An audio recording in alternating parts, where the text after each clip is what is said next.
Bonjour, j'espère que vous êtes tous et toutes en bonne santé. Après avoir vu dans la séance précédente le modèle ISLM, maintenant on va utiliser ce modèle pour expliquer, bien déterminer la demande agrégée. Rappelons que la courbe IS trace la relation entre le taux d'intérêt et le niveau de revenu issu du marché des biens et services. Et la courbe LM trace la même chose, c'est-à-dire la relation entre le taux d'intérêt et le niveau de revenu, mais issu du marché des encaisses monétaires. Alors, à l'aide du modèle ISLM, nous essayons de montrer tout d'abord que le revenu national a une relation inverse avec les prix, c'est-à-dire le revenu national baisse lorsque les prix augmentent. Ensuite, on s'interroge sur les causes de déplacement de la courbe agrégée.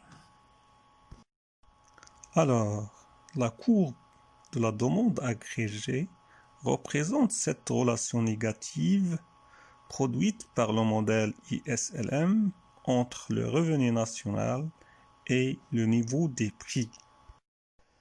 Maintenant, on va essayer de construire graphiquement la courbe de la demande agrégée à partir du modèle ISLM. Pour le modèle ISLM, rappelons que l'intersection des courbes IS et LM représente l'équilibre simultané sur le marché des biens et services et sur le marché des encaisses monétaires réelles. Ceci pour toute valeur donnée des dépenses et des recettes publiques, de l'offre de monnaie et du niveau des prix. En ce point d'équilibre, la dépense effective est égale à la dépense prévue et la demande d'encaisse monétaire réelle est égale à l'offre de celle-ci. Cet équilibre est pour toute offre de monnaie donnée M. La hausse des niveaux des prix P réduit l'offre d'encaisse monétaire réelle M sur P. En effet, et puisque l'offre d'encaisse monétaire réelle est un rapport de la masse monétaire M sur les niveaux des prix P. Et donc, si P augmente, alors le rapport M sur P baisse. Alors, ce déplacement de la courbe LMP1 vers la gauche, c'est-à-dire vers LMP2, va entraîner un accroissement du taux d'intérêt de R1 vers R2 et une réduction du niveau des revenus d'équilibre de Y1 vers Y2.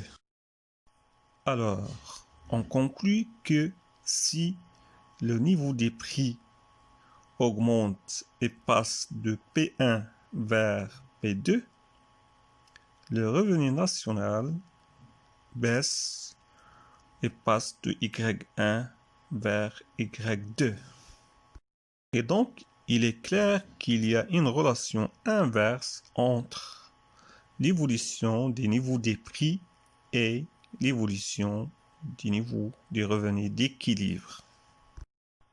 Et par conséquent, la courbe de la demande agrégée représente cette relation négative produite par le modèle ISLM entre le niveau du revenu national et le niveau des prix.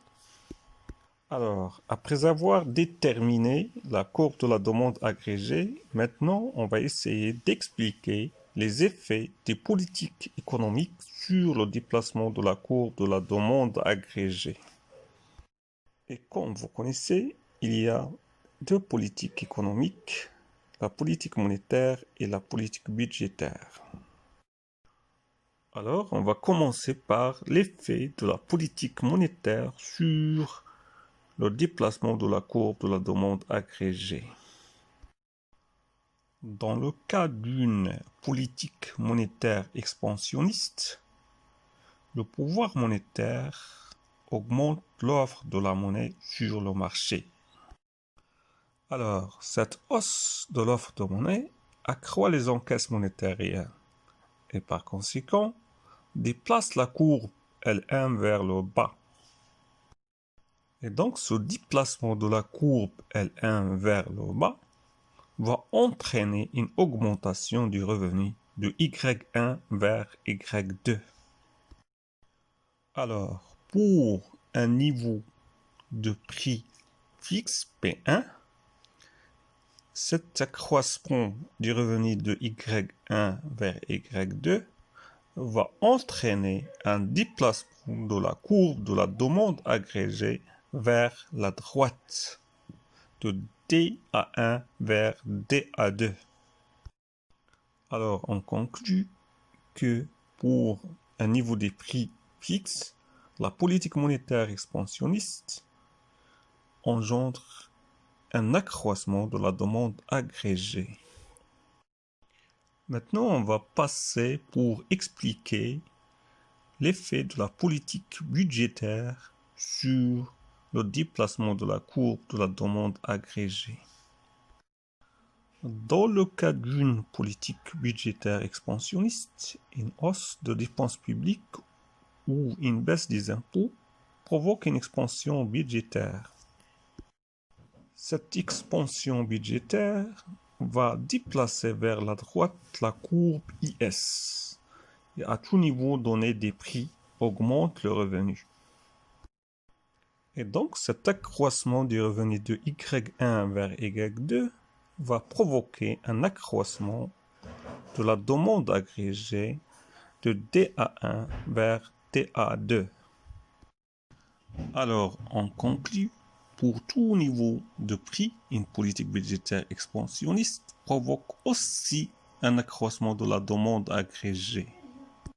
Jusqu'à maintenant, on a identifié la courbe de la demande agrégée et on a expliqué l'effet des politiques économiques sur le déplacement de la courbe de la demande agrégée. Et donc, dans la deuxième section, on va essayer de présenter la courbe de l'offre agrégée. Notez bien que l'offre agrégée établit une relation entre la quantité de biens et services produites et le niveau des prix. Et comme les prix sont flexibles à long terme et rigides à court terme, alors on distingue deux courbes de l'offre agrégée. La courbe de l'offre agrégée à long terme et la courbe de l'offre agrégée à court terme. Alors, on va essayer de tracer au premier lieu la courbe de l'offre agrégée à long terme. On sait qu'il y a une relation inverse entre le niveau de prix et le niveau des revenus, alors la courbe de la demande agrégée est décroissante. Et rappelons que l'équilibre à long terme est un équilibre du modèle classique. Comme vous connaissez, selon ce modèle classique, la quantité produite dépend des quantités constantes de capital et de travail et de la technologie disponible. Alors, la courbe de l'offre agrégée à long terme se présente par une droite verticale. Pour une production donnée, l'intersection de la courbe de l'offre agrégée verticale et la courbe de la demande agrégée détermine le niveau d'équilibre des prix. Alors, on va essayer de répondre à la question suivante. Quel est l'effet de la variation de la demande agrégée à long terme? Si la courbe d'offre agrégée est verticale, les variations de la demande agrégée affectent les prix, mais non la production. Dans ce cas, le niveau de production à long terme, Y bar, est appelé niveau de production de plein emploi ou niveau naturel de production. Il s'agit du niveau de production pour lequel les ressources de l'économie sont totalement utilisées, ou de manière plus réaliste, il s'agit du niveau de production pour lequel le chômage est situé à son taux naturel. Alors, après avoir vu l'équilibre dans le cas où on a la courbe de l'offre agrégée à long terme, on va passer maintenant pour présenter l'offre agrégée à court terme. Alors, à court terme, certains prix sont rigides et ne s'ajustent donc pas instantanément aux variations de la demande. Cette rigidité à court terme des prix empêche la courbe d'offre agrégée de court terme d'être verticale. Prenons l'exemple extrême et supposons que toutes les entreprises viennent de diffuser leur liste de prix et qu'il serait coûteux pour elles d'en publier une deuxième liste. Tous les prix sont donc fixés à des niveaux prédéterminés. À ces prix, les entreprises sont prêtes à vendre les quantités demandées par les clients et à embaucher le nombre de travailleurs pour produire cette quantité demandée. Puisque le niveau des prix étant fixé, on représente cette situation par une courbe d'offre agrégée horizontale. Et par conséquent, l'équilibre de court terme de l'économie se situe à l'intersection de la courbe de la demande agrégée qui est décroissante et de cette courbe horizontale de l'offre à court terme. Donc il est clair, dans cette situation, l'intersection de la courbe d'offre agrégée horizontale et la courbe de la demande agrégée détermine le niveau d'équilibre de production Y étoile.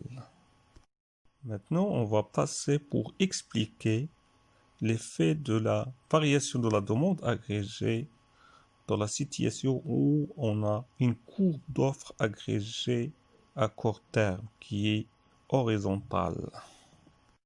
Alors, selon le graphique, si la courbe d'offre agrégée est horizontale, les variations de la demande agrégée affectent le niveau de production, mais non les prix.